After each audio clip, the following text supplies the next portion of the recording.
राधे राधे दोस्तों, कैसे हैं आप सब। आज हम आपको सकट चौथ की व्रत कथा सुनाएंगे। अगर आपको वीडियो अच्छी लगे तो इसको लाइक और शेयर करना मत भूलिए। सकट चौथ का व्रत को हम संकष्टी चतुर्थी, व्रत कुंडी चतुर्थी और तिलकुटा चौथ के नाम से भी जानते हैं। इस दिन भगवान गौरी गणेश की विधि विधान से पूजा और व्रत रखने से संतान की लंबी उम्र होती है और मनोकामना पूर्ण होती है। शास्त्रों के अनुसार इस दिन व्रत कथा सुनने के बाद ही व्रत को पूर्ण माना जाता है। इसका तभी भी लाभ प्राप्त होता है। तो चलिए आज हम आपको सकट चौथ की व्रत कथा सुनाते हैं। एक साहूकार था और एक साहूकारनी थी। दोनों का धर्म दान पुण्य से कोई विश्वास नहीं था। उनकी कोई औलाद भी नहीं थी। एक दिन साहूकारनी अपनी पड़ोसन के घर गई। उस दिन सकट चौथ का दिन था और पड़ोसन सकट चौथ की पूजा कर रही थी। साहूकारनी ने पड़ोसन से पूछा, यह तुम क्या कर रही हो। तब पड़ोसन ने कहा, आज सकट चौथ का व्रत है, इसलिए मैं पूजा कर रही हूँ। साहूकारनी ने पड़ोसन से पूछा, इस व्रत को करने से क्या फल प्राप्त होता है। पड़ोसन ने कहा, इसे करने से धन धान सुहाग और पुत्र सब कुछ मिलता है। इसके बाद साहूकारनी बोली, अगर मेरा बच्चा हो गया तो मैं 1.25 सेर तिलकुट करूँगी और चौथ का व्रत रखूँगी। इसके बाद भगवान गणेश ने साहूकारनी की प्रार्थना कबूल कर ली और वो गर्भवती हो गई। गर्भवती होने के बाद साहूकारनी ने कहा, अगर मेरा लड़का हो जाए तो मैं 2.5 सेर तिलकुट करूँगी। कुछ दिन बाद उसके लड़का हो गया।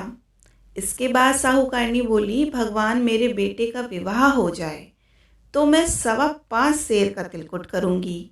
भगवान गणेश ने उसकी ये फरियाद भी सुन ली। लड़के का विवाह तय हो गया।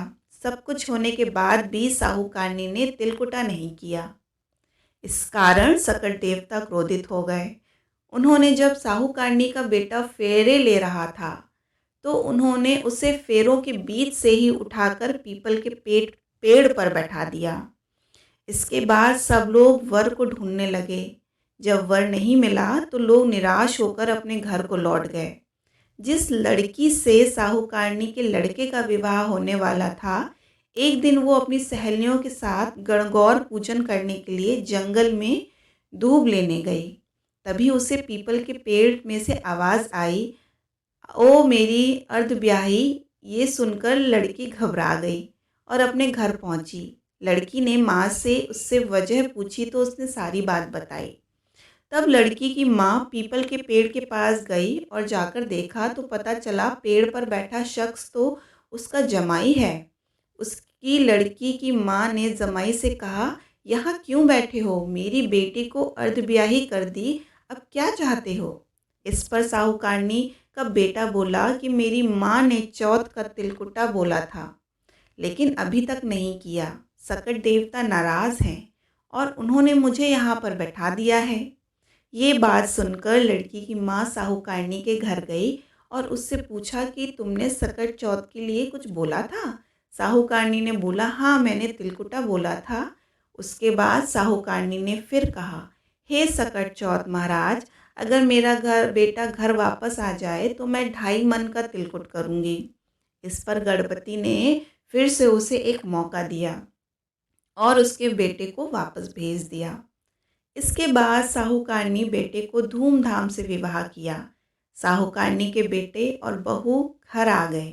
तब साहूकारनी ने 2.5 मन तिलकुट किया और बोली, सकट देवता आपकी कृपा से मेरे बेटे पर आया संकट दूर हो गया। मेरा बेटा व बहू सकुशल घर आ गए।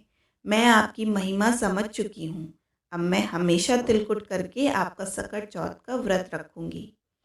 इसके बाद सारे नगरवासियों ने तिलकुट के साथ सकट व्रत करना प्रारंभ कर दिया।